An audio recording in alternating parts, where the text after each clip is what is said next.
Hi guys, মইদিন Zia হাজির হচ্ছে আজকে তোমাদের সামনে ওয়ালিগামা থেকে। শ্রীলঙ্কার সাউথে মিরিসার পাশে ওয়ালিগামা আছে। ওয়ালিগামা একটা নতুন বিচ, অনেক পুরানো বিচ। সাউথ কোস্টে প্রচণ্ড রকম সার্ফিংয়ের জন্য স্রোতের জন্য এবং সার্ফিংয়ের জন্য বিখ্যাত। তোমরা দেখতে পাচ্ছ ওখানে সবাই সার্ফিং করতে যাচ্ছে এখন।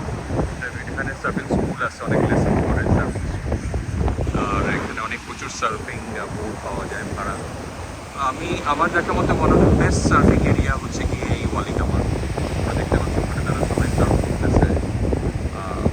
কোস্টাল এরিয়া শ্রীলঙ্কা, অনেক সুন্দর একটা কোস্টাল এরিয়া। এখানে বাংলাদেশের মানুষ খুব কমই আসে, এক্সপেন্সিভ। মিরিসা থেকে যারা আসতে চাও তারা ওয়ালিগামাতে অবশ্যই আসতে পারো। এটা খুব ওয়ালিগামা টু কলের রাস্তার মাঝখানে। পর্যটন খুব সুন্দর, হ্যাপি বিচে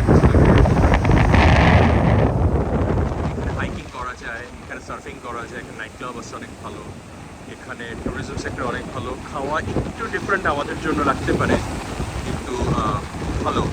মানে তোমরা যদি দেখো, আমি দেখাতে পারছি ওখানে অনেক সার্ফিং, অনেকেই সার্ফিং করছে। এখানে কোনো ওয়াটার স্পোর্টস বলতেই নেই, কিন্তু এখানে আমি দেখলাম না যে কেউ প্যারাগ্লাইডিং, সেলিং এই ধরনের কিছু করে।